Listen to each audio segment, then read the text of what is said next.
السلام علیکم ورحمۃ اللہ everyone, welcome back another episode with Huzaifa bin Saleem. تو آج کا ہمارا ٹاپک ہے ہماری توبہ کس طرح کی ہوتی ہے۔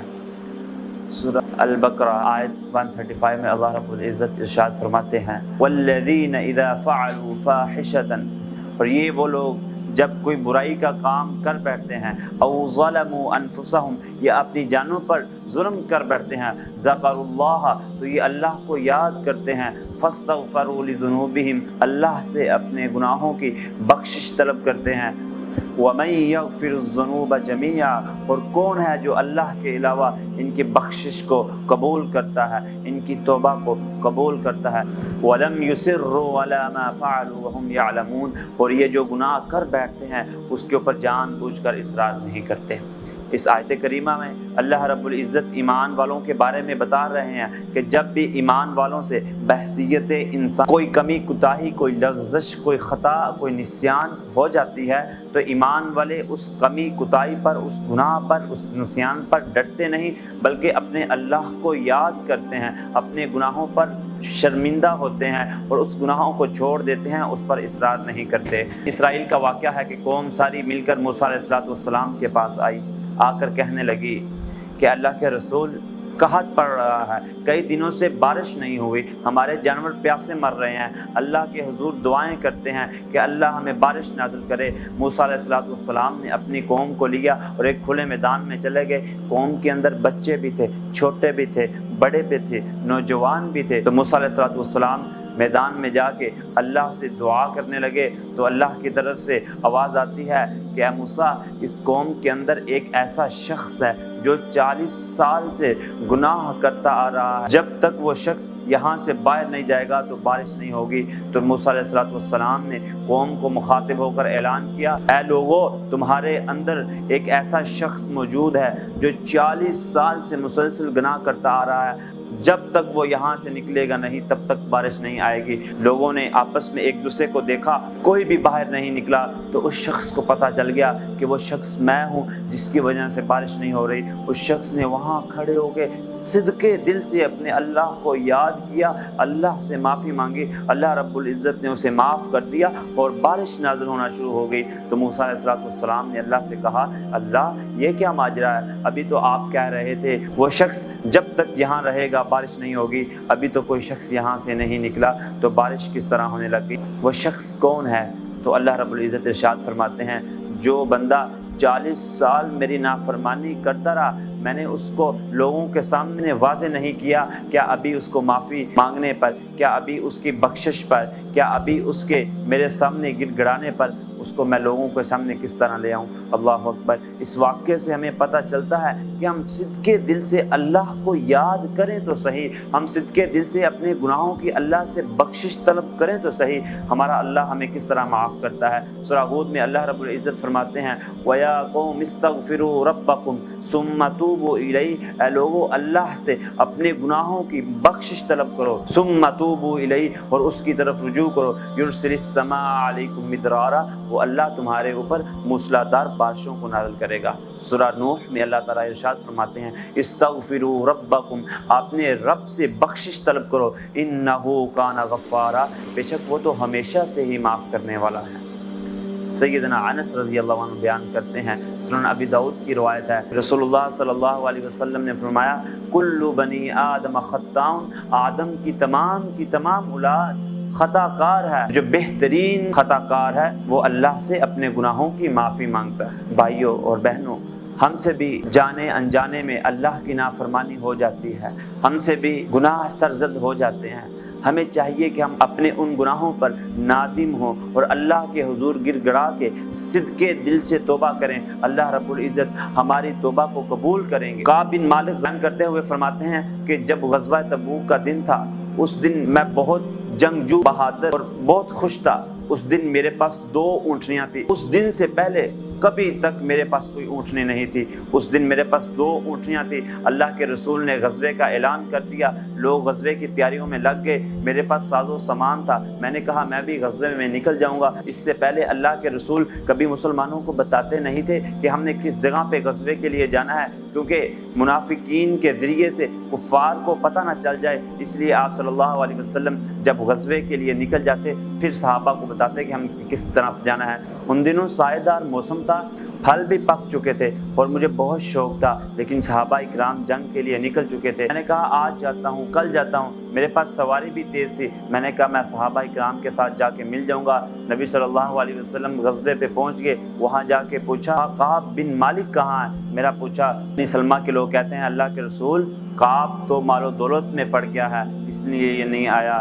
تو معاذ بن جبل کہتے ہیں اللہ کے رسول نہیں، انہوں نے میری حمایت کی۔ ان دنوں میں بازار گیا تو بازار کے اندر منافقین، کمزور، ضعیف لوگوں کے علاوہ کوئی بھی بازار میں موجود نہیں تھا، سب کے سب لوگ جنگ میں جا چکے تھے، لیکن میرے دل میں ایک خوف تھا کہ میں جنگ میں نہیں گیا۔ اللہ تعالیٰ نے مسلمانوں کو فتح دی، لوگ واپس آ رہے تھے، تو جنگ سے جب واپس آتے رسول اللہ صلی اللہ علیہ وسلم مسجد میں آ کے رکتے، وہاں پہ 2 رکعات نماز پڑھتے، پھر لوگوں کو ملتے۔ آپ صلی اللہ علیہ وسلم معمول کے مطابق آ کے 2 رکعتیں پڑھی، بعد میں لوگوں سے مل رہے تھے۔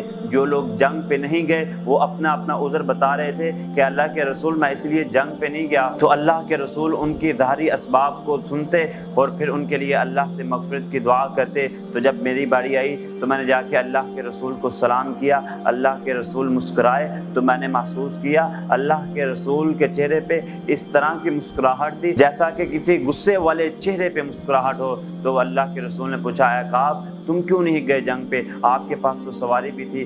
آج سے قبل میں اتنا خوش نہیں تھا، میرے پاس سواری بھی تھی لیکن جنگ پہ نہیں جا سکا۔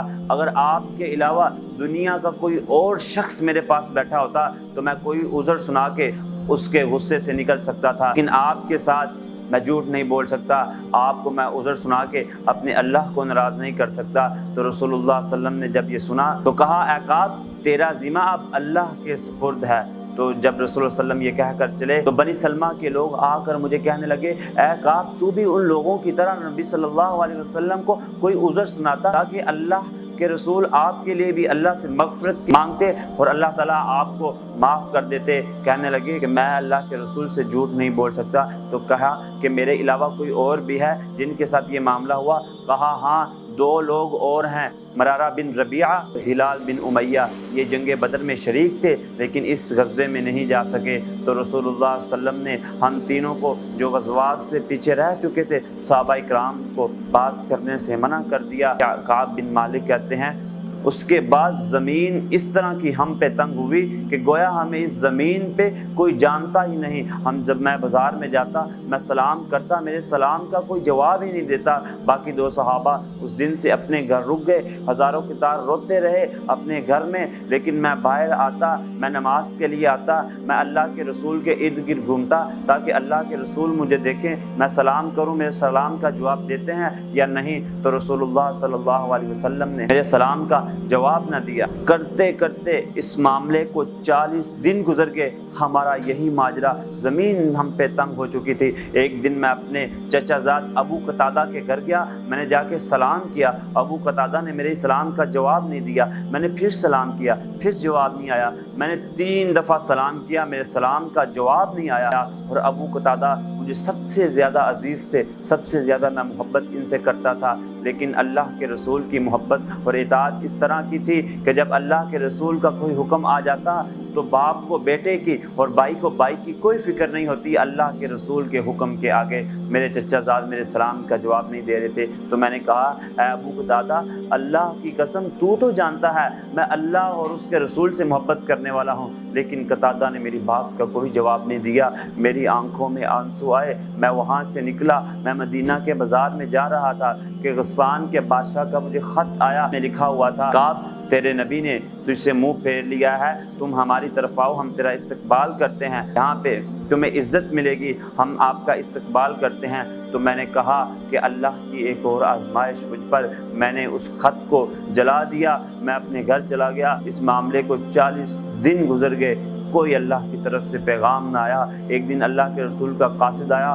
آ کر کہنے لگا آپ اپنی بیویوں سے الگ ہو جائیں۔ ہلال بن امیہ کی بیوی رسول اللہ صلی اللہ علیہ وسلم کی خدمت میں آئی، آ کر کہنے لگی اللہ کے رسول اے خاوند تو بہت کمزور ہیں، ان کی خدمت کے لیے کوئی غلام بھی نہیں ہے کہ اپنے میں خاوند کی خدمت کر سکتی ہوں؟ رسول اللہ صلی اللہ علیہ وسلم نے فرمایا میں آپ کو خدمت کرنے سے منع نہیں کرتا، آپ اپنے خاوند کی خدمت کر سکتی ہیں لیکن ان سے کوئی تعلق نہیں رکھیں گے۔ ایک دن میں اپنے گھر مصلی پہ بیٹھا تھا، پہاڑی کی طرف سے آواز آئی کعب بن مالک آپ کے لیے خوشخبری ہے۔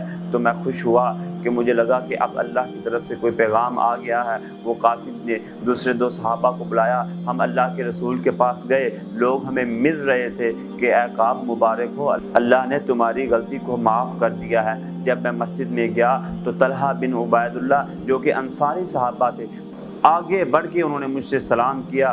کعب بن مالک کہتے ہیں کہ مرتے دم تک میں طلحہ بن عبید اللہ کے اس فعل کو بھول نہیں سکا، اور میں اللہ کے رسول کے پاس بیٹھا، میں نے کہا اللہ کے رسول کیا یہ معافی آپ کی طرف سے یا اللہ کی طرف سے؟ تو رسول اللہ صلی اللہ علیہ وسلم نے فرمایا یہ معافی اللہ کی طرف سے ہے۔ وعلی الثلاثة الذین خلفوا، تو میں نے رسول اللہ صلی اللہ علیہ وسلم کے چہرے پہ مسکراہٹ دیکھی، آپ کے دانت موتیوں کی طرح روشن تھے۔ تو میں نے اللہ کے رسول کو کہا اللہ کے رسول جس مال کی وجہ سے میں جنگ سے پیچھے رہا، میں غزوے سے پیچھے رہا، اس مال کو میں اللہ کی راہ میں وقف کرتا۔ رسول اللہ صلی اللہ علیہ وسلم نے فرمایا تم اپنا مال سارا اللہ کی راہ میں وقف نہ کرو، بلکہ کچھ رکھ لو، کچھ وقف کر دو۔ اللہ اکبر، یہ تھے صحابہ کرام کا طریقہ۔ جب ان سے کوئی خطا اور غلطی ہوتی کس قدر وہ پشیمان اور شرمندہ ہوتے، اپنی غلطی پہ نادم ہوتے۔ ہمیں بھی چاہیے کہ ہم اپنے گناہوں کو دیکھیں، ہم اپنی خطاؤں کو دیکھیں اور اپنے ان رویوں کو دیکھیں اور صحابہ کرام کے ان رویوں کو دیکھیں جو ان کا رویہ تھا، کہ اللہ تعالی ہمیں بھی بخشش، گناہوں سے استغفار اور توبہ کرنے والا بنائے۔ السلام علیکم ورحمۃ اللہ وبرکاتہ۔